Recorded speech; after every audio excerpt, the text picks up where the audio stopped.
ದಶಕಾವ್ಯಗಳ ಮೇಲೆ ರಾಜಮಂತ್ರಿ ಪಾಂಡೆಯವರು ಬರೆದಿರುವ ಬಾಲಬೋಧಿನಿ ಸ್ವಾಧ್ಯಾಯ ನಡೆದಂತೆ ಇದು ಬಂಧ ಅಧಿಕಾರದ ಎರಡನೆಯ ಕಲಶಿದೆ. ನ ಕರ್ಮ ಬಹುಲಂ ಜಗನ್ನ ಚಲನಾತ್ಮಕಂ ಕರ್ಮ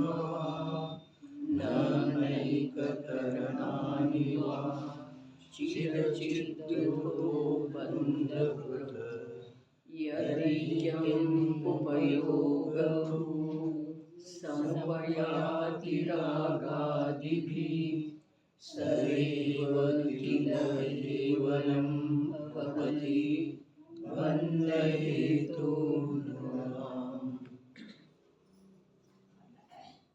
ಪ್ರಶ್ನೆ, ಇಲ್ಲಿ ಯಾರದೋ ಪ್ರಶ್ನೆ. ಬಂಧದ ಕಾರಣವು ಇದಿಷ್ಟೇ ಇದೆಯೋ ಅಥವಾ ಮತ್ತೆ ಕೂಡ ಯಾವುದಾದರೂ ಬಂಧದ ಕಾರಣವಿದೆ?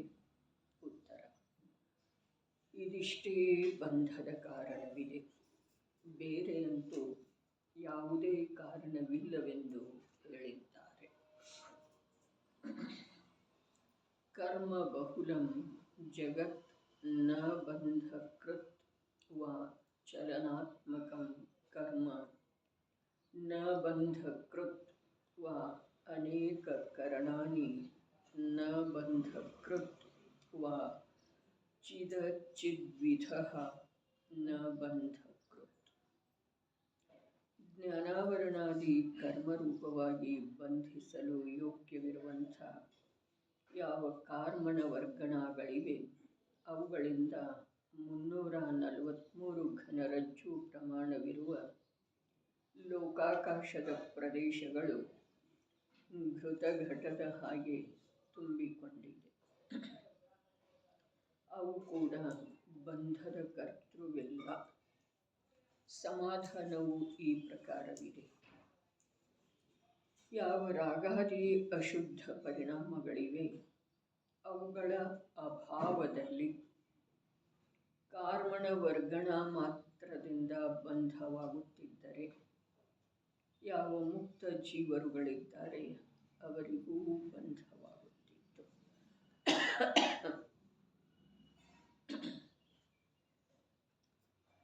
ಬಂಧ ಜೀವನಿಗೆ ಆಗ್ತಿದೆ. ಅಶುದ್ಧ ರಾಗಾದಿ ಪರಿಣಾಮ ಜೀವದಲ್ಲಿ ಇಲ್ಲದೆ ಹೋದರೆ ಕೇವಲ ಕಾರ್ಮಣ ವರ್ಗಣಗಳ ಬಂಧದ ಕರ್ತೃವಾಗುತ್ತಿದ್ದರೆ ಇಲ್ಲಿ ಯಾವ ಮುಕ್ತ ಜೀವರುಗಳಾದರೂ ಅವರಿಗೂ ಬಂಧ ಆಗಬೇಕಾಗಿತ್ತು. ಮಾತು ಹೀಗಿದೆ, ಕಾರ್ಮಣ ವರ್ಗಣಗಳೇ ಬರೇ ಜೀವದ ರಾಗದ್ವೇಷ ಮೋಹ ಪರಿಣಾಮಗಳ ನಿಮಿತ್ತ ಪಡೆದು ಸ್ವಯಂ ಪರಿಣಮಿತ ಆಗ್ತವೆ, ಕರ್ಮರೂಪದ ಅವಸ್ಥೆಗೆ ಪ್ರಾಪ್ತ ಆಗ್ತವೆ. ಆದರೂ ಕೂಡ ಕರ್ತೃ ಕರ್ಮ ಕರಣ ಸಂಪ್ರದಾನ ಅಪಾದಾನ ಅಧಿಕರಣ 6 ಕಾರಕಗಳ ಕಾರ್ಮಣ ವರ್ಗಣಗಳಲ್ಲೇನ ಸಂಭವಿಸ್ತವೆ. ಕರ್ಮರೂಪದ ಕಾರ್ಯ ಯಾವ ಕಾರ್ಮಣ ವರ್ಗಣಗಳಿಂದ ಕಾರ್ಮಣ ವರ್ಗಣಗಳಲ್ಲಿ ಕಾರ್ಮಣ ವರ್ಗಣಗಳ ಮೂಲಕ ಕಾರ್ಮಣ ವರ್ಗಣಗಳ ಸಲುವಾಗಿ ಕಾರ್ಮಣ ವರ್ಗಣಗಳಲ್ಲೇನ ಆಗ್ತಿದೆಯೋ ಅದು ನಿಜವಾಗಿ ಜೀವ ಮಾಡುವುದಿಲ್ಲ. ಜೀವ ಮಾಡುವುದಿಲ್ಲ ಈ ಮಾತು 100ಕ್ಕೆ 100ರಷ್ಟು ಸತ್ಯ ಇದೆ. ಆದರೆ ಇಲ್ಲಿ ಹೇಳ್ತಾ ಇದ್ದಾರೆ ಆ ಕಾರ್ಮಣ ವರ್ಗಣಗಳ ತಾನಾಗಿನ ಕರ್ಮರೂಪ ಆಗುವುದಿಲ್ಲ, ಜೀವನೂ ಮಾಡುವುದಿಲ್ಲ, ಮತ್ತು ಕಾರ್ಮಣ ವರ್ಗಣಗಳು ಕೂಡ ಆಗುವುದಿಲ್ಲ ಕರ್ಮರೂಪ, ಅರ್ಥಾತ್ ಕರ್ಮದ ಕರ್ತೃವಿಲ್ಲ.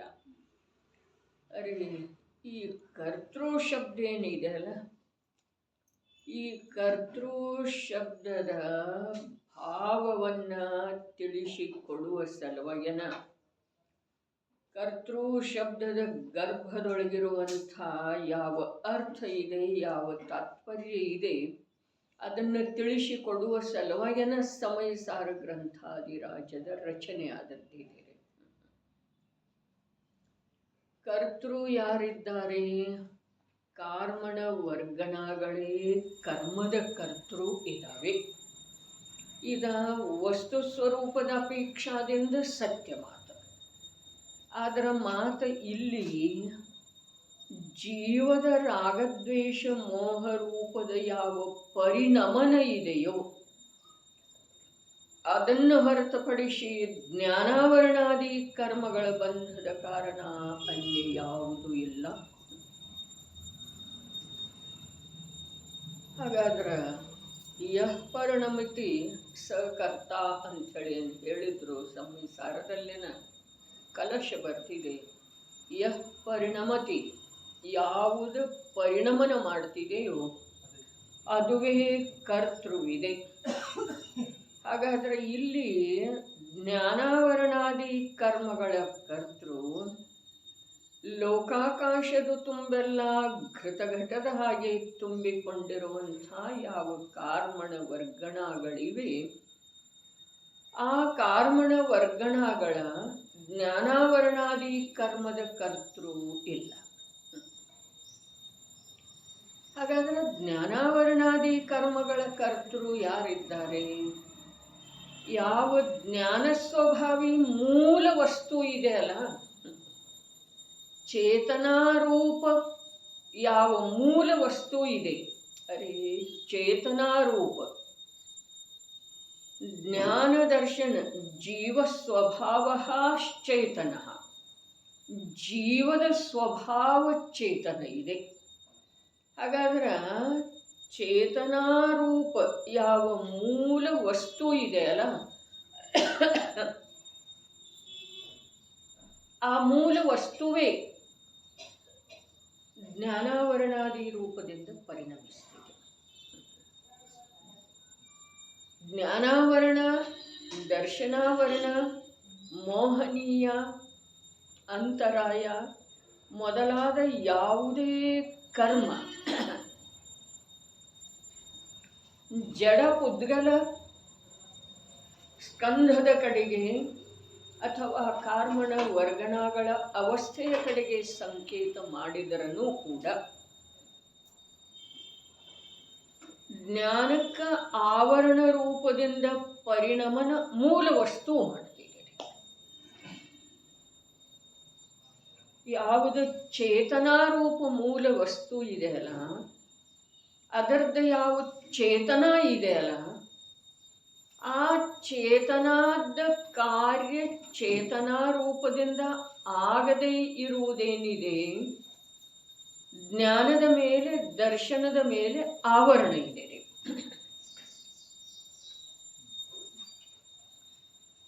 ಎಲ್ಲಿ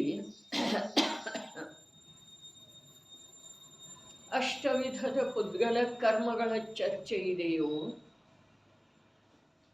ಅಲ್ಲಿ ಆ ಅಷ್ಟವಿಧದ ಪುದ್ಗಲ ಕರ್ಮಗಳ ಕರ್ತೃ ಕಾರ್ಮಣ ವರ್ಗಣಗಳೇ ಇದ್ದಾವೆ. 8 ಪ್ರಕಾರದ ಕರ್ಮಗಳದ್ದು ಎಲ್ಲಿ ಚರ್ಚೆ, ದ್ರವ್ಯ ಕರ್ಮದ ಚರ್ಚೆ ಆಗಮದಲ್ಲಿ ಬರ್ತಿದೆಯೋ ಅಲ್ಲಿ ಆ 8 ವಿಧದ ದ್ರವ್ಯ ಕರ್ಮಗಳ ಕರ್ತೃ ಕಾರ್ಮಣ ವರ್ಗಣಗಳೇ ಇದ್ದಾವೆ.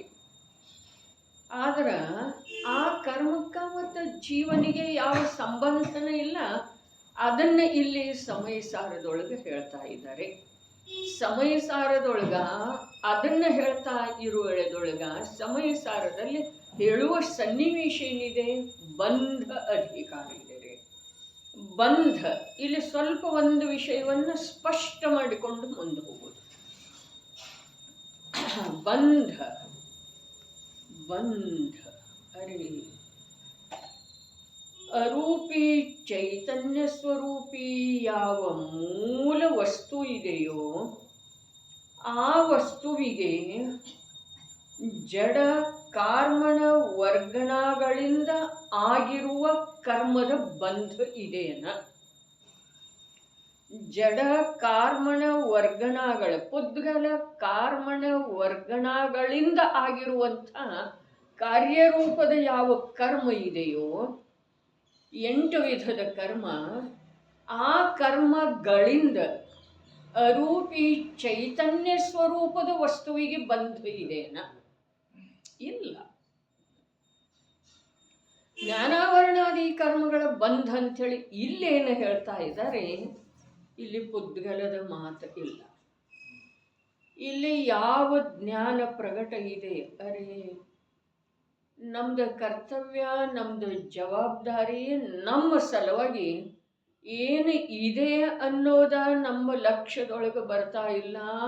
ಆಗಮ ಅಧ್ಯಾತ್ಮದ ನಿಷೇಧ ಮಾಡ್ತಿದೆ ಅನ್ನುವಂಥ ಮಾತನ್ನ ನಾವು ಸತ್ಯ ಸೃಷ್ಟಿಗೆ ಇಳಿಸ್ತಾ ಇದ್ದೇವೆ. ಆಗಮದ ವಚನಗಳಿಂದ, ಅರೆ ಶಬ್ದ, ನಿನ್ನೇನು ಚರ್ಚೆ ಬಂತು ಕೆಳಗಡೆ, ಆಗಮದ ಶಬ್ದ ಏನದವು, ಅವು ಪರಿಮಿತ ಅದವ್ರೆ. ಆದರೆ ತಿಳಿಸಿಕೊಡುವಂಥ ವಿಷಯ ಏನಿದೆ ಅದು ಅಪರಿಮಿತ ಇದೆ. ಹೀಗಿದ್ದ ಕಾರಣ ಜ್ಞಾನಾವರಣಾದಿ ಅನ್ನುವ ಶಬ್ದನ ಇಲ್ಲಿ ಪ್ರಯೋಗ ಆದರನೂ ಕೂಡ ಅದು ಪುದ್ಗಲದ ಅವಸ್ಥಾ ವಿಶೇಷ ಯಾವುದು ಆಗಮದಲ್ಲಿ ಇದೆ ಅಲ್ಲ, ಅದಲ್ಲ ಇಲ್ಲಿ. ಹಾಗಾದರೆ ಯಾವುದಿಲ್ಲಿ? ಇಲ್ಲಿ ಯಾವ ಜ್ಞಾನ ದರ್ಶನ ಸ್ವಭಾವಿಯಾದಂಥ ಮೂಲ ವಸ್ತು ಇದೆ ಅಲ್ಲ, ಜ್ಞಾನ ದರ್ಶನ ರೂಪದ ಮೂಲ ವಸ್ತು ಹೇಳ್ತಾ ಇದ್ದಾರೆ. ಚೇತನಾ ರೂಪ ಅಂದರೆ ಜ್ಞಾನ ದರ್ಶನ ರೂಪ ಅಂದರೆ ಜ್ಞಾನ ದರ್ಶನ ರೂಪದ ಯಾವ ಮೂಲ ವಸ್ತು ಇದೆ ಅಲ್ಲ, ಅದು ಪರಿಣಮನ ಮಾಡ್ತಿದೆ. ಹೇಗೆ ಪರಿಣಮನ ಮಾಡ್ತಿದೆ? ಯಾವ ರಾಗ ದ್ವೇಷ ಮೋಹ ರೂಪದ ಭಾವಗಳಿದಾವೆಯೋ ಆ ರೂಪದಿಂದ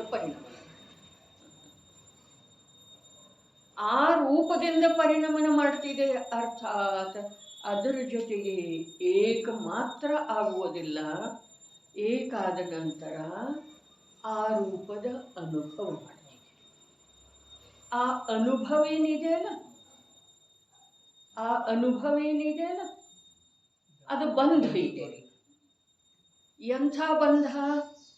ಜ್ಞಾನದ ನಿರಾಕುಲ ಆನಂದದ ಅನುಭವ ಆಗಗೊಡದೇ ಇರುವಂಥ ಬಂಧ. ಜ್ಞಾನದ ಯಾವ ನಿಜ ನಿರಾಕುಲ, ಅರೆ ಪರಮ ತೃಪ್ತ, ಪರಮ ಶಾಂತ ಅನುಭವ ಏನು ಆಗಬೇಕಾಗಿತ್ತಲ್ಲ, ಆ ಅನುಭವ ಆಗೋದರಲ್ಲಿ ಅಡ್ಡಿ ಮಾಡ್ತಿದೆ, ಪ್ರತಿಬಂಧ ಮಾಡ್ತಿದೆ. ಇಲ್ಲಿ ಪ್ರತಿಬಂಧ ಶಬ್ದ ಇಷ್ಟೇ ಇದೆ. ಬಂಧ ಅಂತಂದ್ರೆ ಹಿಡಿದು ಹಾಕ್ತಿದೆ, ಕಟ್ಟಿ ಹಾಕ್ತಿದೆ, ಹೀಗೇನು ಮಾಡ್ತಿದೆ. ಪ್ರತಿಬಂಧ ಅಡ್ಡಿ ಮಾಡ್ತಿದೆ, ಅಡಚಣೆ ಗೊತ್ತೇ. ಯಾವುದರ ಸಲುವಾಗಿ? ನಿರಾಕುಲ ನಿಜ ಶಾಂತಿಯ ಅನುಭವ. ಅದಕ್ಕೇನಾಗಬೇಕಾಗಿತ್ತಲ್ಲ, ಅದಕ್ಕಿದು ಅಡಚಣೆ ಮಾಡಿ. ಯಾವುದ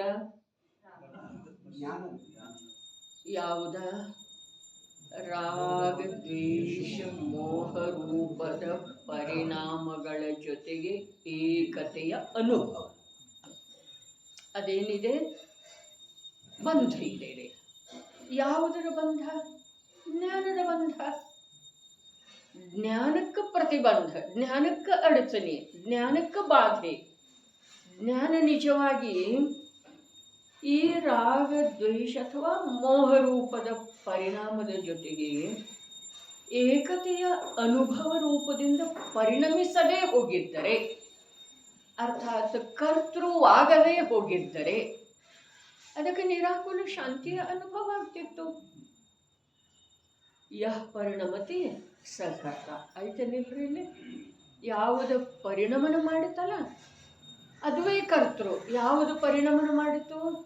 ಚೇತನವೇ, ಮೂಲ ವಸ್ತುವೇ. ಯಾವ ರೂಪದ ಪರಿಣಮನ ಮಾಡಿತು?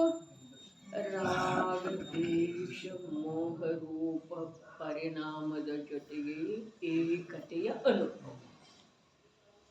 ಅನುಭವ ರೂಪದಿಂದ ಪರಿಣಮನ ಮಾಡಿರ್ತಾರೆ. ಹಾಗಾದ್ರೆ ಆ ಪರಿಣಮನ ಏನು ಮಾಡಿತಲ್ಲ ಅದು ಕರ್ತ ಆಯ್ತಾರೆ. ಯಾವುದರದ? ಜ್ಞಾನಾವರಣ.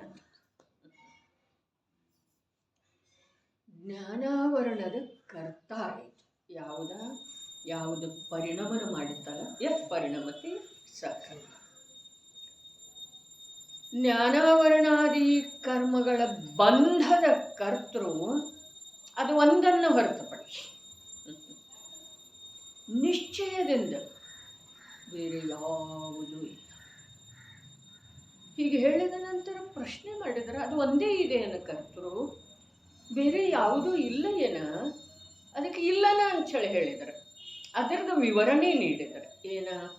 ಲೋಕದ ತುಂಬೆಲ್ಲ ಕಾರ್ಮಣ ವರ್ಗಣಗಳ ಘೃತ ಘಟದ ಹಾಗೆ ತುಂಬಿಕೊಂಡಿದ್ದಾವೆ. ಅರೆ ಎಷ್ಟು ಅದ್ಭುತ ಮಾತರೆ! ಜ್ಞಾನಾವರಣಾದಿ ಕರ್ಮ ರೂಪವಾಗಿ ಬಂಧಿಸಲು ಯೋಗ್ಯವಿರುವಂಥ ಯಾವ ಕಾರ್ಮಣ ವರ್ಗಣಗಳಿವೆ ಅವು ತಮ್ಮಲ್ಲೇ ತಾವು ಬಂಧಕ ಪ್ರಾಪ್ತ ಆಗ್ತಾವ್ರಿ. ಜೀವವನ್ನು ಬಂಧಿಸುವುದಿಲ್ಲ. ಜೀವವನ್ನು ಯಾವುದು ಬಂಧಿಸ್ತಿದೆ? ಜೀವದ ಪರಿಣಮನ. ಈ ಹೇಗೆ? ಅಶುದ್ಧ ಭಾವದ ಜೊತೆಗೆ ಏಕತೆಯ ಅನುಭವ ಮಾಡಿ. ಅತ್ಯಂತ ಸ್ಪಷ್ಟ. ಇಲ್ಲಿ ಜ್ಞಾನಾವರಣಾದಿ ಅನ್ನುವ ಶಬ್ದ ಆ ಕಾರ್ಮಣ ವರ್ಗಣಗಳ ಅವಸ್ಥೆ ಏನಿದೆಯಲ್ಲ ಅದರ ಸಂಕೇತ ರೂಪವಾಗಿ ಇಲ್ಲ. ಹಾಗಾದರೆ ಇಲ್ಲಿ ಬೇರೆ ಏನರ ಹೆಸರು ಕೊಡೋದಿತ್ತು. ಬೇರೆ ಏನರ ಹೆಸರು ಏನು ಕೊಡ್ತಾರೆ? ಹೆಸರು ಇರೋ ಲಿಮಿಟೆಡ್ ಅದವ್ರೆ. ಅರೆ ಶಬ್ದಗಳ ಪರಿಮಿತಿ ಇದ್ದಾವೆ. ಜೀವ ತಿಳ್ಕೊಳ್ಬೇಕಾದಂಥ ವಿಷಯ ಅಪರಿಮಿತ ಇದೆ. ಜ್ಞಾನದ ಪರ್ಯಾಯ ಯಾವುದಿದೆಯಲ್ಲ ಅದರದ್ದು ಯಾವ ಅನಂತ ಅವಿಭಾಗಿ ಪ್ರತಿಚ್ಛೇದ ಹೇಳಿದಾರಲ್ಲ, ಆ ಅನಂತ ಅವಿಭಾಗಿ ಪ್ರತಿಚ್ಛೇದದ ಒಂದೊಂದು ಅವಿಭಾಗಿ ಪ್ರತಿಚ್ಛೇದದೊಳಗ ವಿಶ್ವದ ಸಮಸ್ತ ದ್ರವ್ಯಗಳನ್ನು, ಪ್ರತಿಯೊಂದು ದ್ರವ್ಯದ ಅನಂತ ಗುಣಗಳನ್ನು, ಪ್ರತಿಯೊಂದು ಗುಣದ 3 ಕಾಲದ ಪರ್ಯಾಯಗಳನ್ನು ತಿಳಿಯುವ ರೂಪದಿಂದ ಆ ಅವಿಭಾಗಿ ಪ್ರತಿಚ್ಛೇದಗಳ ಕಾರ್ಯ ಆಗುತ್ತಿದೆ ಕೇವಲ ಜ್ಞಾನ ಆದ ನಂತರ. ಅವಿಭಾಗಿ ಪ್ರತಿಚ್ಛೇದ ಎಷ್ಟದವು ಅಂತಂದ್ರೆ ಅನಂತ ಅಂಥೇಳಿ ಹೇಳಿದ್ದಾರೆ. ಆದರೆ 3 ಲೋಕದೊಳಗೆ ಎಷ್ಟು ದ್ರವ್ಯ ಅದಾವಲ್ಲ, ಪ್ರತಿಯೊಂದು ದ್ರವ್ಯದ ಯಾವ ಅನಂತ ಗುಣಗಳದವಲ್ಲ, ಪ್ರತಿಯೊಂದು ಗುಣದ ಯಾವ ತ್ರಿಕಾಲವರ್ತಿ ಪರ್ಯಾಯ ಅದಾವಲ್ಲ, ಅವು ಎಲ್ಲವುಗಳದ್ದೇನು ಸಮೂಹ ಇದೆಯಲ್ಲ ಅದರ ಅನಂತ ಗುಣಿತ ಅವಿಭಾಗಿ ಪ್ರತಿಚ್ಛೇದ ಅದಾವ್ರಿ ಅಂಥೇಳಿನ ಇಂಥವು ಮತ್ತೆ ಎಷ್ಟೋ ಲೋಕ ಇದ್ರೂ ತಿಳಿಬಹುದಾಗಿದೆ. ಹಾಗಾದ್ರೆ ಅವೆಲ್ಲ ಉಳಿದದ್ದು ಎಲ್ಲ ಖಾಲಿ ಅದಾವು. ಹಾಗೆ ಮಾತಿಲ್ಲ. ಅವು ಎಲ್ಲವೂ ಎಷ್ಟಿದೆಯೋ ಅಷ್ಟನ್ನು ತಿಳಿತಾರೆ. ಎಷ್ಟಿದೆಯೋ ಅಷ್ಟನ್ನು ತಿಳಿ. ಅರೆ ನಮ್ಮ ಸಾಮರ್ಥ್ಯ ಎಷ್ಟಿದೆ! ಒಂದು ಗುಣದ ಮಹಿಮಾ ಎಂಥದ್ದ! ಒಂದು ಗುಣದ ಒಂದು ಸಮಯದ ಶುದ್ಧ ಪರ್ಯಾಯದ ಸಾಮರ್ಥ್ಯ ಎಂಥದ್ದ! ವಿಕಾರಿ ಪರ್ಯಾಯದೊಳಗ ಏಕತ್ವ ರೂಪದ ಪರಿಣಮನ ಮಾಡಿ ನಮ್ಮ ಆ ಸಾಮರ್ಥ್ಯವನ್ನು ನಾವು ಏನು ಮಾಡ್ತಾ ಇದ್ದೇವೆ? ಪ್ರತಿರೋಧಗೊಳಿಸ್ತಾ ಇದ್ದೇವೆ. ಗತಿರೋಧಕ ಇರ್ತಿದೆಯಲ್ಲ ಆ ಪ್ರಕಾರ. ಈ ಕಡೆ ಗತಿ ಆಗಬೇಕಾಗಿತ್ತಲ್ಲ, ಅದರದ ಗಮನ ಆಗಬೇಕಾಗಿತ್ತಲ್ಲ, ಅದನ್ನು ತಡೆದು ಅದನ್ನು ಅನ್ಯ ರೂಪದಿಂದ, ಯಾವ ರೂಪದಿಂದ? ಅನ್ಯ ಯಾವ ರೂಪ? ಜ್ಞಾನಾವರಣಾದಿ ರೂಪ. ಇಲ್ಲಿ ನೀನು ಜ್ಞಾನಾವರಣಾದಿ ಅಂಥೇಳಿ ಹೇಳಿದ ಕೂಡಲೇ ಆ ಜಡಕರ್ಮದ ಕಡೆಗೆ ಲಕ್ಷ್ಯ ಕೊಡಬೇಡ ಅಂಥೇಳಿ ಹೇಳುವ ಸಲುವಾಗಿನ ಮೊದಲು ಹೇಳಿದರೆ ರಾಗ ದ್ವೇಷ ರೂಪದ ಪರಿಣಮನವನ್ನು ಸರ್ವಥಾ ಅಭಾವ ಮಾಡಿರುವಂಥ ಸಿದ್ಧರಿದ್ದಾರೆ. ಮತ್ತು ಲೋಕಾಕಾಶದ ತುಂಬೆಲ್ಲ ಕಾರಣಗಳ ವರ್ಗಣಗಳಿವೆ. ಅವರಿಗೆ ಅವು ಬಂಧ ರೂಪದಿಂದ ಪರಿಣಮಿಸುವುದಿಲ್ಲ. ಯಾಕೆ ಪರಿಣಮಿಸುವುದಿಲ್ಲ? ಅರೆ, ಅವರಲ್ಲಿ ರಾಗದ್ವೇಷನೇ ಇಲ್ಲ. ಇಲ್ಲಿ ರಾಗದ್ವೇಷ ಇಲ್ಲ ಅನ್ನುವ ಮಾತು ಹೇಳಿದರೆ, ಅಲ್ಲಿ ಕರ್ಣಾನುಯೋಗದೊಳಗೆ ಎಲ್ಲಿ ಕರ್ಮದ ಪರಿಭಾಷಾ ನೀಡಿದರಲ್ಲ ಅಲ್ಲಿಯೂ ರಾಗದ್ವೇಷ ಹೇಳಿದ್ದಾರೆ. ಪರಿಭಾಷಾ ನಿನ್ನೆ ಹೇಳಿರ್ತಲ್ಲ, ಏನ? ಜೀವದ ಮೋಹ ರಾಗ ದ್ವೇಷ ಪರಿಣಾಮಗಳ ನಿಮಿತ್ತದಿಂದ ಆಗುವಂಥ ಕಾರ್ಮಣ ವರ್ಗಣಗಳ ವಿಶಿಷ್ಟ ಅವಸ್ಥೆಯನ್ನು ಕರ್ಮವೆಂದು ಹೇಳುತ್ತಾರೆ. ಅಲ್ಲಿ ಮೊದಲು ಹೇಳಿದರು ಏಕತೆ ಮೊದಲು ಹೇಳಿದ್ದಾರೆ, ಮೊದಲನೇ ವಾಕ್ಯದೊಳಗೆ. ಇಲ್ಲಿ ಹೇಳ್ತಾ ಇದ್ದಾರೆ ರಾಗ ದ್ವೇಷ. ಹಾಗಾದ್ರೆ ಇಲ್ಲಿ ಹೇಳ್ತಾ ಇರೋದು ಯಾವ ಕರ್ಮದ ಮಾತಿದೆ ರೀ? ಇಲ್ಲಿ ಮೊದಲನೇ ವಿಭಾಗದೊಳಗೆ ಹೇಳಿದಾರಲ್ಲ, ಓದ್ತೇನೆ ನೋಡ್ರಿ. ಜ್ಞಾನಾವರಣಾದಿ ಕರ್ಮರೂಪ 4 ವಿಭಾಗದವ್ರಿ ಆಚಾರ್ಯ ಭಗವಂತರು. ಕರ್ಮ ಬಹುಲಂ ಜಗತ್ ನ ಬಂಧಕೃತ್, ಅಲ್ಲೇ ಇದೆ ಮೇಲೆ. ವಾ ಚಲನಾತ್ಮಕಂ ಕರ್ಮ ನ ಬಂಧಕೃತ್, ವಾ ಅನೇಕ ಕರಣಾನಿ ನ ಬಂಧಕೃತ್, ವಾ ಚಿದ್ವಿಧ ನ ಬಂಧಕೃತ್. 4 ಹೇಳಿದಾರಲ್ಲ, ಅದರೊಳಗಿನ ಮೊದಲನೇದು ಏನು ಇದೆಯಲ್ಲ ಅದರದ್ದು ಇಲ್ಲಿ ಟೀಕಾ ಬರೀತಾ ಇದ್ದಾರೆ. ಜ್ಞಾನಾವರಣಾದಿ ಕರ್ಮರೂಪವಾಗಿ ಬಂಧಿಸಲು ಯೋಗ್ಯವಿರುವಂಥ ಯಾವ ಕಾರ್ಮಣ ವರ್ಗಣಗಳಿವೆ, ಎಲ್ಲೆಲ್ಲಿ ಕರ್ಮದ ಪರಿಭಾಷಾ ಈಗ ಹೇಳುತ್ತಲ್ಲ, ಜೀವದ ಮೋಹರಾಗ ದ್ವೇಷಗಳ ನಿಮಿತ್ತ ಪಡೆದು ಸ್ವಯಂ ಪರಿಣಮಿತವಾಗುವ ಕಾರ್ಮಣ ವರ್ಗಣಗಳ ವಿಶಿಷ್ಟ ಅವಸ್ಥೆಯನ್ನು ಕರ್ಮವೆಂದು ಹೇಳುತ್ತಾರೆ. ಅದರದ್ದು ಇಲ್ಲಿ ಪರಿಭಾಷೆ ನೀಡುತ್ತಾ ಇದ್ದಾರೆ. ಏನೂ ವ್ಯತ್ಯಾಸ ಇಲ್ಲ. ಶಬ್ದದ ಅವೇ ಶಬ್ದ ಇದ್ದಾವೆ, ಅದೇ ಪ್ರಕಾರದ ಅರ್ಥ ಇದೆ. ಜ್ಞಾನಾವರಣಾದಿ ಕರ್ಮ ರೂಪವಾಗಿ ಬಂಧಿಸಲು ಯೋಗ್ಯವಿರುವಂಥ, ಅರೆ ಬಂಧಿಸಲಿಕ್ಕೆ ಯೋಗ್ಯತೆ ಯಾವುದರಲ್ಲೇ ಇಲ್ಲ, ಅವ ಆ ರೂಪದಿಂದ ಬಂಧಿಸಿಕೊಳ್ಳು, ಕಟ್ಟಿ ಹಾಕೊಳ್ಳೋದಿಲ್ಲ. ಅವು ತಮ್ಮ ತಾವು ಯಾವುದ ಅತ್ಯಂತ ಒಂದು ಜಾರುವ ಸ್ವಭಾವದ ದಾರ ಇದೆಯಲ್ಲ, ಅದು ಮರ್ಯಾದಿತ ಇದೆ. ಅದನ್ನು ಗಂಟು ಹಾಕಿದ್ರೆ ಉಳಿಯೋದನ್ನೇ ಇಲ್ರಿ. ಅದು ಉಳಿಬೇಕಾದ್ರೆ ಅದರೊಳಗೆ ಯೋಗ್ಯತೆ ಬೇಕಲ್ಲ. ಗಂಟು ಹಾಕೋದಿದೆ ನಮಗೆ ಒಂದಕ್ಕೊಂದು, ಅದರೊಳಗೆ ಯೋಗ್ಯತೆ ಬೇಕು. ಅದೇ ಪ್ರಕಾರ ಪುದ್ಗಲದೊಳಗೆ ಬಂದಾದ್ರೂ ಕೂಡ ಅವು ಯಾವ ಯೋಗ್ಯ ಪರಮಾಣು ಅದವಲ್ಲ, ಯಾವ ಯೋಗ್ಯ ವರ್ಗಣ ಅದವಲ್ಲ. ಅರೆ, ಆಹಾರ ವರ್ಗಣದಿಂದ ಕರ್ಮ ಬಂಧ ಆಗುವುದಿಲ್ಲ, ಮನೋವರ್ಗಣದಿಂದ ಕರ್ಮ ಬಂಧ ಆಗುವುದಿಲ್ಲ, ಭಾಷಾ ವರ್ಗಣಗಳಿಂದ ಕರ್ಮ ಬಂಧ ಆಗುವುದಿಲ್ಲ, ಕಾರ್ಮಣ ವರ್ಗಣಗಳಿಂದನೇ ಆಗ್ತಿದೆ. ಇದು ಒಂದು ಮಾತು. ಮತ್ತು ಎಲ್ಲ ಕಾರ್ಮಣ ವರ್ಗಣಗಳಿಂದ ಆಗುವುದಿಲ್ಲ. ಲೋಕದೊಳಗೆ ಎಷ್ಟು ಘಟದ ಹಾಗೆ ತುಂಬಿಕೊಂಡಿದ್ದಾವೆ ಅಂತ ಹೇಳಿದ್ರಲ್ಲ, ಏನು ತುಂಬಿಕೊಂಡಿದ್ದವು? ಕಾರ್ಮಣ ವರ್ಗಣ. ಆದ್ರೆ ಅವು ಎಲ್ಲ ಆಗುವುದಿಲ್ಲ. ಜೀವಂತೂ ಸಾಕಷ್ಟು ಅನಂತದವು, ಜೀವನ ಮಲಿನ ಭಾವಂತೂ ಅಸಂಖ್ಯಾತ ಲೋಕ ಪ್ರಮಾಣ ಅದಾವು. ಆದ್ರೆ ಅವೆಲ್ಲ ಆಗುವುದಿಲ್ಲ. ಕಾರ್ಮಣ ವರ್ಗಣ ಅದಾವ. ಆದ್ರೆ ಕರ್ಮ ರೂಪದಿಂದ ಬಂಧಿಸಲಿಕ್ಕೆ ಯೋಗ್ಯತೆ ಪ್ರತಿಯೊಂದು ಕಾರ್ಮಣ ವರ್ಗಣದಲ್ಲಿ ಇಲ್ಲ. ಎಷ್ಟೆಷ್ಟು ವಿಷಯವನ್ನ ಯಾವ್ಯಾವ ಪ್ರಕಾರದಿಂದ ಸ್ಪಷ್ಟಪಡಿಸ್ತಾರೆ ಜೈನಾಚಾರ್ಯರ ಈ ಸಮಯ ಸಾರದೊಳಗಂತೂ. ಪ್ರತಿಯೊಂದರ ಸ್ವತಂತ್ರತೆಯನ್ನ ಯಾವ ಪ್ರಕಾರ ನಿದರ್ಶಿಸಲಾಗಿದೆ ಅದನ್ನು ನೋಡುವಂಥ ಯೋಗ್ಯತೆ, ಅರೆ ಅದರ ಸನ್ನಿಧಿಗೆ ಬರುವಂಥ ಭಾಗ್ಯಂತೂ ಇದೆ. ಆದರೆ ಅದನ್ನು ತಿಳಿಯುವಂಥ, ನೋಡುವಂಥ, ಪ್ರತ್ಯಕ್ಷ ಅವಲೋಕನೆ ಮಾಡುವಂಥ ಪುರುಷಾರ್ಥ ನಾವೀಗ ಮಾಡುವುದಿದೆ.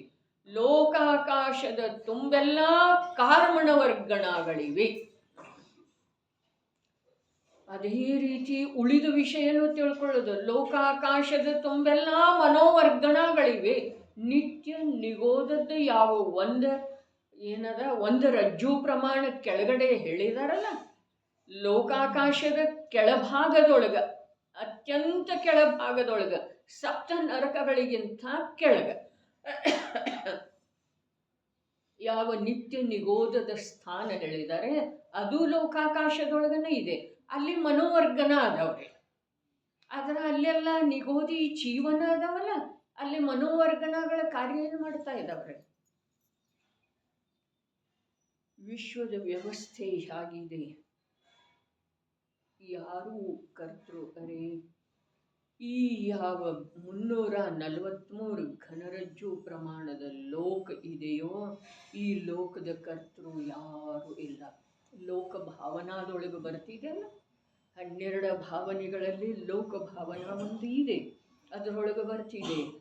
ಈ ಲೋಕದ ಕರ್ತೃ ಹರ್ತೃ ಯಾರೂ ಇಲ್ಲ. ಹಾಗಾದ್ರೆ ಅಲ್ಲಿ ಯಾತಕ್ಕೆ ನಿರರ್ಥಕಿದಾವು ಮನೋವರ್ಗಣಗಳ? ಯಾತಕ್ಕಿದಾವೆ? ಲೋಕಾಕಾಶದ ತುಂಬೆಲ್ಲ ಅವು ತುಂಬಿದವ್ರಿ. ಯಾವ ಪ್ರಕಾರ ಕಾರ್ಮಣ ವರ್ಗಣ ಹೇಳಿದಾರಲ್ಲ, ಆ ಪ್ರಕಾರ ಮನೋವರ್ಗನ ಆ ಒಂದು ರಜ್ಜು ಪ್ರಮಾಣ ಏನು ಇದೆ, ಲೋಕಾಕಾಶದ ವಿಭಾಗ ಒಂದು ರಜ್ಜು ಪ್ರಮಾಣದ ಯಾವುದನ್ನು ನಿತ್ಯ ನಿಗೋದ ಅಂಥೇಳಿ ಹೇಳ್ತಾರೆ, ಅಲ್ಲಿ ಮನೋವರ್ಗಣಗಳು ಇದಾವೆ ಅಥವಾ ಇಲ್ರಿ. ಆದರೆ ಮನಸ್ಸು ರೂಪದಿಂದ ರಚನೆ ಆಗುವಂಥ ಯೋಗ್ಯತೆ ಅವುಗಳಲ್ಲಿ ಇಲ್ಲ. ಯೋಗ್ಯತೆ ಇಲ್ಲರಿ ಅಂಥೇಳಿ, ಯೋಗ್ಯತೆನೇ ಇಲ್ಲ ಅಂಥೇಳಿ ಮನಸ್ಸಿನ ರಚನೆ ಆಗುವಂಥ ಜೀವದ ಪರಿಣಾಮಗಳು, ಅರ್ಥಾತ್ ಅಂಥ ಪರಿಣಾಮವುಳ್ಳ ಜೀವಗಳು ಕೂಡ ಅಲ್ಲಿ ಇಲ್ಲ. ಅರೆ, ಕಾರ್ಯ ಉಪಾದಾನದಿಂದ ಆಗ್ತಿದೆ, ಕಾರ್ಯ ಉಪಾದಾನದಲ್ಲಿ ಆಗ್ತಿದೆ.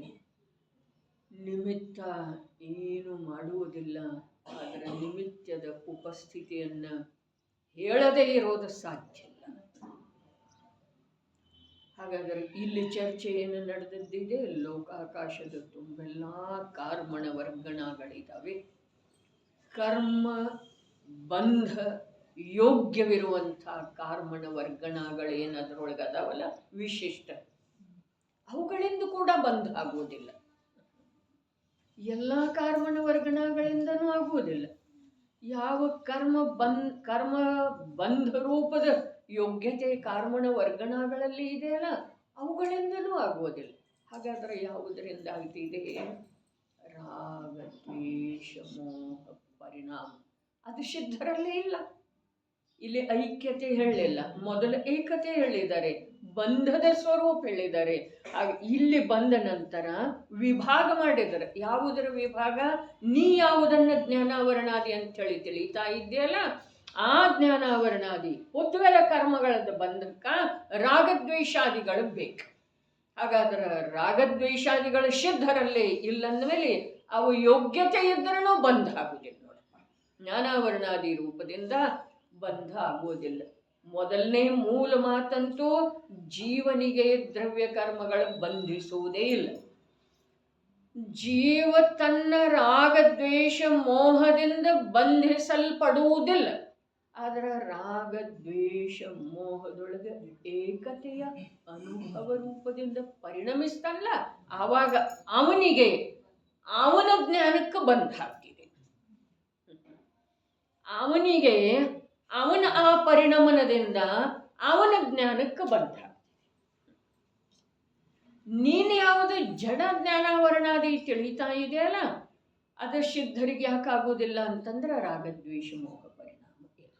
ಅಲ್ಲಿ ಏಕತೆಯ ಮಾತಿಲ್ಲ, ಅಲ್ಲಿ ಬರೇ ರಾಗದ್ವೇಷ ಮೋಹ ಅಂದರು. ಶಬ್ದಗಳನ್ನು ನೋಡ್ತಾ ಹೋಗುತ್ತಿದ್ದೇನೆ. 343 ಘನರಜ್ಜು ಪ್ರಮಾಣವಿರುವ ಲೋಕಾಕಾಶದ ಪ್ರದೇಶಗಳು ಘೃತ ಘಟದ ಹಾಗೆ ತುಂಬಿಕೊಂಡಿವೆ. ಅವು ಕೂಡ ಬಂಧದ ಕರ್ತೃವಿಲ್ಲ. ಸಮಾಧಾನವು ಈ ಪ್ರಕಾರವಿದೆ. ಸಮಾಧಾನ ಎಂಥದ್ದ, ಯಾವುದರದ? ಅಲ್ಲೇನು ಪ್ರಶ್ನೆ ಕೇಳಿದಾರಲ್ಲ, ಬೇರೆನೂ ಯಾವುದರ ಕಾರಣ ಇದೆಯೋ ಅಥವಾ ಇಲ್ಲ ಇಲ್ಲ ಅಂಥೇಳಿ ಇಲ್ಲಿ ಸಿದ್ಧ ಮಾಡ್ತಾ ಇದ್ದಾರೆ. ಈಗ ನೇರವಾಗಿ ನಿನ್ನ ಪ್ರಶ್ನೆಗೆ ಉತ್ತರ. ಯಾವ ರಾಗಾದಿ ಅಶುದ್ಧ ಪರಿಣಾಮಗಳಿವೆ, ಅವುಗಳ ಅಭಾವದಲ್ಲಿ ಅಂದ್ರೆ ಆ ಸಿದ್ಧ ಲೋಕ ಏನು ಇದೆಯಲ್ಲ, ಸಿದ್ಧ ಜೀವರುಗಳ ಜೊತೆಗೇನ ಅಲ್ಲಿ ಪಂಚಸ್ಥಾವರಗಳು ಕೂಡ ಇದ್ದಾವೆ, ಸೂಕ್ಷ್ಮ ತ್ರಸಗಳು ಕೂಡ ಇದ್ದಾವೆ. ಅವ ಆ ಜೀವಗಳ ಪರಿಣಾಮದ ಅನುಸಾರ, ರಾಗದ್ವೇಷ ಮೋಹ ರೂಪದ ಪರಿಣಾಮದ ಅನುಸಾರ ಅವುಗಳಿಗೆ ಬಂಧ ಆಗ್ತಾವೆ. ಸಿದ್ಧರಿಗೆ ಆಗುವುದಿಲ್ಲ. ಯಾಕೆ? ಅಲ್ಲಿ ಮೋಹ ರಾಗದ್ವೇಷದ ಅಭಾವ ಇದೆ. ಯಾವುದರದ್ದು ಹೇಳ್ತಾ ಇದ್ದಾರೆ ಇಲ್ಲಿ? ದ್ರವ್ಯ ಕರ್ಮದ ಹೇಳ್ತಾರೆ. ದ್ರವ್ಯ ಕರ್ಮದ ಮಾತು ಹೇಳ್ತಾ ಇದ್ದಾರೆ, ಪುದ್ಗಲನ ರಚನೆಯ ಮಾತು ಹೇಳ್ತಾ ಇದ್ದಾರೆ. ಅವು ಇದ್ದ ಮಾತ್ರಕ್ಕೆ ಅವು ಕರ್ಮ ರೂಪ ಆಗುವುದಿಲ್ಲ. ಅವಕ್ಕೆ ನಿಮಿತ್ತ ಬೇಕು. ಏನು ಬೇಕು? ರಾಗದ್ವೇಷ ಮೋಹ ರೂಪದ ಪರಿಣಾಮ ನಿಮಿತ್ತ ಬೇಕು. ಆವಾಗವಾಗ್ತವೆ. ಯೋಗ್ಯತೆ ಅವುಗಳಲ್ಲೇನೇ ಇದೆ. ಏನ? ಜ್ಞಾನಾವರಣಾದಿ ಕರ್ಮರೂಪ ಆಗುವಂಥ ಯೋಗ್ಯತೆ ಆ ಕರ್ಮನ ವರ್ಗಣಗಳಲ್ಲೇನೇ ಇದೆ. ಆದರೆ ಮೋಹ ರಾಗದ್ವೇಷದ ನಿಮಿತ್ತ ಬೇಕು. ಅಂದ್ರೆ ಅವ ಆಗ್ತವೆ. ಈಗ ಇನ್ನೊಂದು ವಿಷಯ ಇಲ್ಲಿ ನಾವು ಸ್ಪಷ್ಟ ಮಾಡಿಕೊಳ್ಳೋದು ಬರ್ತಿದೆ. ಇಲ್ಲಿ ಇನ್ನೊಂದು ವಿಷಯ ಸಮಾವೇಶ ಆಗ್ತಿದೆ. ಏನ? ಮೋಹ ರಾಗದ್ವೇಷ. ಇದಂತೂ ಮೊದಲಿಂದಂತೂ ಮಿಥ್ಯಾದೃಷ್ಟಿ ಜೀವದ ಮಾತಾಯ್ತು. ಏಕತೆ ಪ್ರಾರಂಭದೊಳಗೆ ಹೇಳಿ ಬಂದಿದ್ದಾರಲ್ಲ, ಏಕತೆ ಮಿಥ್ಯಾದೃಷ್ಟಿ ಇದ್ದನೂ ಆಯ್ತದ. ಮತ್ತು ಭೂಮಿಕೆಗೆ ಅನುಸಾರವಾಗಿ ಎಷ್ಟೆಷ್ಟು ಅಶುದ್ಧಿ ಇದೆಯಲ್ಲ ಅದರದ್ದು ಆಯಿತು. ಬರೀ ಮಿಥ್ಯಾದೃಷ್ಟಿದಷ್ಟೇ ಏಕತೆ ಇದೆ ಹೀಗೆ ಮಾತಿಲ್ಲ. ಇವನದು ಸಮ್ಯಕ್ ದೃಷ್ಟಿ ಇದ್ದನೂ ಇದೆ, ಮುನಿ ಭಗವಂತರದ್ದು ಇದೆ. ಮೂರ್ಖಶಾಹಿ ಚೌಕಡಿ ಹೋಗಿರುವಂಥವ್ರದ್ದು ಕೂಡ ಸಂಜ್ವಲನದ ಅಪೇಕ್ಷಾದಿಂದ ಏಕತೆ ಇದೆ. ಅದಕ್ಕೆ ಸೂಕ್ಷ್ಮೋ ಭಗವದ್ಧರ್ಮ. 5ನೇ ಗುಣಸ್ಥಾನಾವರ್ತಿ ಸಾಮಾಯಿಕ ಮಾಡುತ್ತಾನೆ, 6 ಅವಶ್ಯಕ ಕ್ರಿಯೆಗಳನ್ನು ಮಾಡುತ್ತಾನೆ.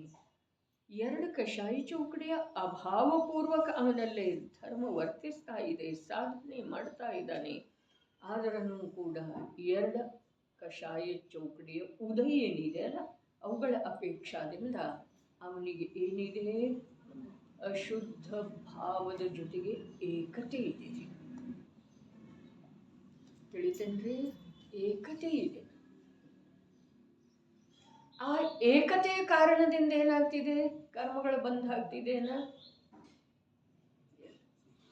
ಆ ಏಕತೆಯ ಕಾರಣದಿಂದ ಏನಾಗ್ತಿದೆ? ಜ್ಞಾನಾವರಣಾದಿ ಕರ್ಮಗಳದ್ದು ಬಂಧ ಆಗ್ತಿದೆನ? ಇಲ್ಲ. ಆ ಏಕತೆಯ ಕಾರಣದಿಂದ ಏನಾಗ್ತಿದೆ? ನಿರಾಕುಲ ಶಾಂತಿಯ ಅನುಭವದೊಳಗೆ ವ್ಯತ್ಯಯ ಬರ್ತಿದೆ. ಆತ್ಮಿಕ ಯಾವ ವೈಭವ ಇದೆ, ಆನಂದ ಇದೆ, ಅದರ ಅನುಭವದೊಳಗೆ 50% ಕಾರ್ಯ ಆದದ್ದಿದೆ, 50% ಆಗಿಲ್ಲ. ಹಾಗಾದರೆ ಯಾವುದು ಆಗಿಲ್ಲಲ್ಲ ಅಷ್ಟು ವ್ಯಕ್ತಿ ಇದೆ ರೀ, ಎಷ್ಟು ಆಗಿದೆ ಅಲ್ಲ ಅಷ್ಟು ಅನುಭವ ಇದೆ ರೀ. ಹೌದೇನಿಲ್ರಿ? ಅದರಿಂದ ಜ್ಞಾನಾವರಣಾದಿಗಳದ್ದು ಬಂಧ ಆಗ್ತಿದೆನಾ? ಇಲ್ಲ. ಆ ಜಡಕರ್ಮದ್ದು ಇಲ್ಲ. ಹಾಗಾದರೆ ಜ್ಞಾನಾವರಣಾದಿ ಜಡಕರ್ಮದ ಬಂಧ ಯಾವುದರಿಂದ ಆಗ್ತಿದೆ? ಮೋಹ ರಾಗದ್ವೇಷದಿಂದ ಆಗ್ತಿದೆ. ಏಕತೆಯ ಅನುಭವದಿಂದ ಆಗುವುದಿಲ್ಲ. ಏಕತೆಯ ಅನುಭವದಿಂದ ಇವನಿಗೆ ಆಗ್ತಿದ್ದೀರಿ. ಎಷ್ಟು ಏಕ ಆಗ್ತಾನಲ್ಲ ಅಷ್ಟು ಹಾನಿ ಇವನಿಗೆ ಆಗ್ತಿದ್ದೀರಿ. ಬಂಧ ಎಷ್ಟಾಗ್ತಿದೆ, ಎಷ್ಟು ರಾಗಿದೆ ಅಲ್ಲ ಅಷ್ಟಾಗ್ತಿದೆ. ತಿಳಿತೇನ್ರಿ? ಹೇಳ್ರಿ.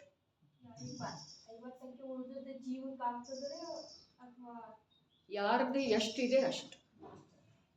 50% ಅಶುದ್ಧತೆ ಇದ್ದ ನಂತರ ಆ ಅಶುದ್ಧತೆಯ ಕಾರಣದಿಂದ ಅವನಿಗೆ ಆ ಶುದ್ಧ ಸ್ವಭಾವದ ಅನುಭವದೊಳಗೆ ವ್ಯತ್ಯಯ ಬರ್ತಿದೆ. ಆ ಅಶುದ್ಧತೆ ಅರ್ಥಾತ್ ಏಕತೆಯ ರೂಪದ ಅಶುದ್ಧತೆ. ಮತ್ತು ಏಕತಾ ಇಲ್ಲ ಮತ್ತು ರಾಗದ್ವೇಷ ಇದ್ದಾವೆ ಅಂದ್ರೆ ಅಲ್ಲಿ ದುಃಖದ ಅನುಭವ ಆಗುವುದಿಲ್ಲ, ಅಶಾಂತಿಯ ಅನುಭವ ಆಗುವುದಿಲ್ಲ. ಬಂಧ ಆಗ್ತಿದೆ. ಬಂಧು ಇಲ್ಲ, ಬಂಧ ಆಗ್ತಿದೆ ಜಡಕರ್ಮದ್ದು ಅಂಥೇಳಿ ಅದನ್ನ ಎಲ್ಲಿ ತಪ್ಪುವುದಿಲ್ಲರಿ. ನಮ್ಮ ಜೈನಾಚಾರ್ಯರ ಎಂಥ ಗುರು ಅನ್ನಿಸ್ಕೊಳ್ಳಿಕ್ಕೆ ಅವರೇ ಯೋಗ್ಯರೇ. ಯಾವ ಆಂತರ್ಯದ ಅವ್ಯಕ್ತ ಅಪ್ರಗಟ ವಿಷಯವನ್ನ ಸ್ಪಷ್ಟ ರೂಪದಿಂದ ತೋರಿಸಿಕೊಡ್ತಾರಲ್ಲ ಅವರೇ ಗುರು. ಅದಕ್ಕೆ ಶಬ್ದ ಏನಿಟ್ರು? ಅಬುದ್ಧಿ. ರಾಗಿದೆ ಎಲ್ಲಿದೆ? 10ನೇ ಗುಣಸ್ಥಾನದೊಳಗೆ. ಆದ್ರೆ 10ನೇ ಗುಣಸ್ಥಾನದೊಳಗೆ ಯಾವ ರಾಗ ಇದೆಯಲ್ಲ, ಆ ರಾಗದಿಂದ ಅವರಿಗೆ ಅತೀಂದ್ರಿಯ ಆನಂದದ ಅನುಭವದೊಳಗೆ ಯಾವ ಪ್ರಕಾರದ ವ್ಯತ್ಯಯ ಇಲ್ಲ. ಬರೇ 10ನೇ ಅಲ್ಲ, 7ನೇ ಗುಣಸ್ಥಾನದೊಳಗನೆ ಇಲ್ರಿ. ಯಾವ ಆತ್ಮಿಕ ವೈಭವ ಇದೆಯಲ್ಲ, ತೋರುವೇನು ಏಕತ್ವ ವಿಭಕ್ತ ಆತ್ಮನನು. ಆತ್ಮನ ನಿಜ ವೈಭವದೇ ನಾನೀಗ ಅಂಥೇಳಿ ಹೇಳಿದರಲ್ಲ, ಆ ಆತ್ಮನ ವೈಭವ ಒಂದು ಸಮಯದ ಯಾವ ಅನುಭೂತಿ ಇದೆ, ಶುದ್ಧೋಪಯೋಗ ಇದೆ, ಆ ಶುದ್ಧೋಪಯೋಗದೊಳಗ ಬಂಧ ಯೋಗ್ಯ ಅಶುದ್ಧಿ ಇಲ್ಲವೇ ಇಲ್ಲ. ಅಬುದ್ಧಿಪೂರ್ವಕ ಯಾವ ಅಶುದ್ಧಿ ಉದಯದ ಬಲವಂತತೆಯಿಂದ ಇದೆಯೋ, ಅದರ ಕಾರಣದಿಂದ ಯಾವುದು ಬಂಧ ಆಗ್ತಿದೆಯೋ ಅದರ ಸ್ಥಿತಿ ಅತ್ಯಂತ ಅಲ್ಪ ಇರ್ತದೆ. ಉದಯದ ಪ್ರಾಬಲ್ಯತೆಯಿಂದ ಆಗ್ತಿದೆ ಬಂಧರೆ. ಸಂವರ ಅಧಿಕಾರದೊಳಗೆ ಹೇಳಿ ಬಂದಿದ್ದಾರೆ, ಇಲ್ಲೇ ಕಲಕ್ಷಿಕಾದೊಳಗನ ಉದಯದ ಪ್ರಾಬಲ್ಯತೆ, ಪೂರ್ವಕರ್ಮದ ಉದಯದ ಪ್ರಾಬಲ್ಯತೆಯಿಂದ ಅವನಲ್ಲೇ ರಾಗ ಭಾವ ಆಗ್ತಿದೆ, ಶುದ್ಧ ಭಾವ ಆಗ್ತಿದೆ, ಅದರಿಂದ ಜಡಕರ್ಮದ ಬಂಧ ಆಗ್ತಿದೆ. ಆದ್ರೆ ಆ ಜಡಕರ್ಮದ ಬಂಧದ ಸ್ಥಿತಿ ಬಹಳ ಅಲ್ಪ ಇರ್ತಿದೆ. ಆದ್ರೆ ಆ ಉದಯದ ಪ್ರಾಬಲ್ಯತೆಯಿಂದ ಯಾವ ರಾಗ ಆಗ್ತಿದೆ, ಯಾವ ಶುದ್ಧ ಭಾವ ಆಗ್ತವೆ, ಅದರ ಜೊತೆಗೆ ಅವನದ ಏಕತೆ ಇಲ್ಲದೆ ಇರುವ ಕಾರಣ ಅವ ಬಂಧದಿಂದ ರಹಿತದನ್ರಿ. ಬಂಧ ಆಗ್ತಿದೆ, ಅದರ ಬಂಧದಿಂದ ರಹಿತದನು. ಬಂಧದಿಂದ ರಹಿತ ಅರ್ಥಾತ್ ತನ್ನ ಆನಂದದ ಅನುಭವದೊಳಗೆ ಅವನು ವ್ಯತ್ಯಯ ತಂದುಕೊಳ್ಳುವುದಿಲ್ಲ. ಮತ್ತು ಆ ಯಾವ ಪೂರ್ವಕರ್ಮದ ಉದಯದ ಪ್ರಾಬಲ್ಯತೆಯಿಂದ ಅಶುದ್ಧ ಭಾವ ಆಗಿದವೆಯೋ ಅದರಿಂದ ಜಡಕರ್ಮದ ಬಂಧ ಆಗ್ತಿದೆ. ಅದು ಅವನಿಗೆ ಸಂಬಂಧಿತ ವಿಷಯ ಅಲ್ಲ. ಯಾವ ಪ್ರಕಾರ ಅನಂತ ಚತುಷ್ಟಯದೊಳಗೆ ಅಂತರ್ನಿಮಗ್ನ ಇರುವಂತಹ ಸರ್ವಜ್ಞ ಪರಮಾತ್ಮರಿಗೆ ಈರ್ಯಾಪಥ ಆಸ್ತ್ರವ ಬಂಧ ಆಗ್ತಾವೇನಿಲ್ರಿ, ಅದರಿಂದ ಅವರ ಸುಖದೊಳಗೆ ಯಾವ ವ್ಯತ್ಯಯ ಬರ್ತಿದೆ. ಅದೇ ಪ್ರಕಾರ ಅವರವರ ಭೂಮಿಕೆಗೆ ಅನುಸಾರವಾಗಿ ಅವರವರ ಸುಖದೊಳಗ ಬಂಧದ ಕಾರಣೀಭೂತ ಅಶುದ್ಧ ಭಾವದಿಂದ ಅಥವಾ ಬಂಧದಿಂದ ಯಾವ ವ್ಯತ್ಯಯ ಬರುವುದಿಲ್ಲ. ಆದ್ರೆ ಅನುಭವದೊಳಗ ಎಷ್ಟು ಅದರ ಜೊತೆಗೆ ಏಕತೆ ಇದೆಯಲ್ಲ, ಅಷ್ಟು ಅನುಭವದೊಳಗೆ ಹಾನಿ ಆಗ್ತಿದೆ. ಅದು ಜ್ಞಾನಾವರಣೀಯದ ಬಂಧನೇ ಇದೆ. ಆದ್ರೆ ಆ ಕರ್ಮ ಪ್ರಕೃತಿಗಳದ್ದು ಮಾತು ಅದರಲ್ಲಿ ಇಲ್ಲ. ಅಲ್ಲಿ ಅನುಭವದ ಮಾತಿದೆ, ಅಲ್ಲಿ ಸಂವೇದನದ ಮಾತಿದೆ. ಮತ್ತು ಇಲ್ಲೇನಿದೆ, ಕರ್ಮದ ಬಂಧ ಆಗಬೇಕಾಯ್ತು, ಜಡ ಕರ್ಮದ ಬಂಧ ಆಗಬೇಕಾಯ್ತು ಅಂತಂದ್ರೆ ರಾಗದ್ವೇಷದ ಜೊತೆಗೆ ಏಕತೆಯ ಅನಿವಾರ್ಯ ಇಲ್ಲ. ಜಡಕರ್ಮ ಪ್ರಕೃತಿಗಳದ್ದು, ಅರೆ ಜಡಕರ್ಮ ಪ್ರಕೃತಿಗಳ ಬಂಧದ ಸಲುವಾಗಿ ರಾಗದ್ವೇಷ ಮೋಹದ ಜೊತೆಗೆ ಏಕತೆಯ ಅನುಭವ ಅನಿವಾರ್ಯ ಇಲ್ಲ. ರಾಗದ್ವೇಷ ಮೋಹ ಪರಿಣಾಮ ಬಂದು ಜಡಕರ್ಮದ ಬಂಧ ಆಯ್ತಾರೆ. ಹಾಗಾದ್ರೆ ಆ ಏಕತೆಯ ಜೊತೆಗೆ ಯಾವುದರ ಸಂಬಂಧ ಇದೆ? ಅವನ ಸಂವೇದನದ ಸಂಬಂಧ.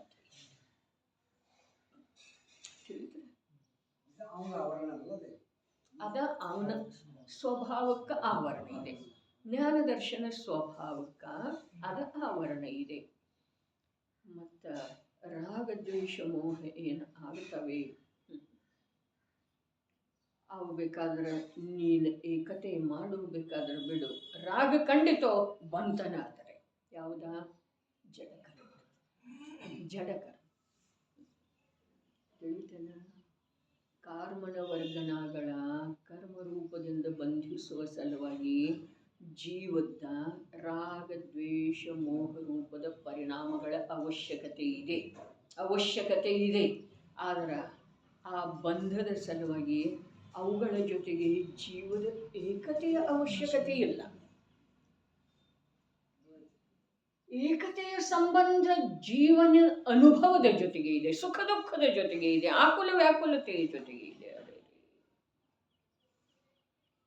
ಇದಕ್ಕೆ ನಾನೊಂದು ದೃಷ್ಟಾಂತ ಹೇಳ್ತೇನೆ. ಕರ್ಮದ ಆಗಮದ ಹೊರಗಿಂದ ಏನ್ರಿ ಉದಾಹರಣೆ ಅಲ್ಲ, ದೃಷ್ಟಾಂತ ಹೇಳ್ತೇನೆ. ರಾಗ ಮಂದ ಇರುವೆಳದೊಳಗೂ ಕೂಡ ಕೆಲವೊಮ್ಮೆ ಆಕುಲತೆ ಅಧಿಕ ಇರ್ತಿದೆ. ರಾಗ ತೀವ್ರ ಇರುವೆಳದೊಳಗೂ ಕೂಡ ಕೆಲವೊಮ್ಮೆ ಆಕುಲತೆ ಕಮ್ಮಿ ಇರ್ತಿದೆ ಏನಿಲ್ಲ. 2 ದಿವಸ ಪರೀಕ್ಷೆ ಮಾಡಿಕೊಡ್ರಿ ನಿಮ್ಮ ಜೀವನದೊಳಗೆ. ಕಷಾಯ ಮಂದಿರೋ ವೇಳೆದೊಳಗೂ ಕೂಡ ಆಕುಲತೆ ಕಮ್ಮಿ ಇರ್ತಿದೆ, ಅಧಿಕ ಇರ್ತಿದೆ. ಕಷಾಯ ತೀವ್ರ ಇರೋ ವೇಳೆದೊಳಗೆ ಕೂಡ ಒಂದೊಂದ್ಸಲ ಆಕುಲತೆ ಕಮ್ಮಿ ಇರುತ್ತೆ. ಕಷಾಯದ ಸಂಬಂಧ ಕರ್ಮಗಳ ಜೊತೆಗೆ ಇದೆ, ಆಕುಲತೆಯ ಸಂಬಂಧ ಜೀವದ ಜೊತೆಗೆ. ಇದರಿಂದ ನೀವು ಪರೀಕ್ಷೆ ಮಾಡಿಕೊಳ್ಳ್ರೆ, ಪರೀಕ್ಷೆ ತಮ್ಮಲ್ಲೇ ತಾವು ಮಾಡೋದಿದೆ, ತಮಗೆ ಬೇಕಿದ್ದರೆ ಮಾಡಿ. ಸಮಯ ಆಗಿದೆ, ಇನ್ನೊಂದ್ಸಲ ಓದಿ ಬಿಡ್ತೇನೆ. ಸಮಾಧಾನವು ಈ ಪ್ರಕಾರವಿದೆ. ಯಾವ ರಾಗಾದಿ ಅಶುದ್ಧ ಪರಿಣಾಮಗಳಿವೆ ಅವುಗಳ ಅಭಾವದಲ್ಲಿ ಕಾರಣನ ವರ್ಗಣ ಮಾತ್ರದಿಂದ ಬಂಧವಾಗುತ್ತಿದ್ದರೆ ಯಾವ ಮುಕ್ತ ಜೀವರುಗಳಿದ್ದಾರೆ ಅವರಿಗೂ ಬಂಧವಾಗುತ್ತಿತ್ತು. ಬಹಳ ಅದ್ಭುತವಾದಂಥ ಸಮಾಧಾನ ಇದೆ. ಅದಕ್ಕಿಂತ ಮೊದಲು ನೀಡಿರುವಂಥ ವಾಕ್ಯ ಕೂಡ ಅತ್ಯಂತ ವಿಶಾಲ ಅರ್ಥವನ್ನು ಹೊಂದಿದೆ. ನಮ್ಮ ಜೀವನದೊಳಗ ನಮ್ಮ ಬೆಲೆ ಯಾವಾಗ ಬರ್ತಿದೆಯೋ ಆವಾಗ ಇವೆಲ್ಲ ಅರ್ಥಗಳ ಕೆಲವಂಶದಿಂದರೆ ನಮ್ಮ ಪ್ರಯೋಜನದ ಸಿದ್ಧಿ ಆಗುವ ರೂಪದಿಂದ ನಮಗೆ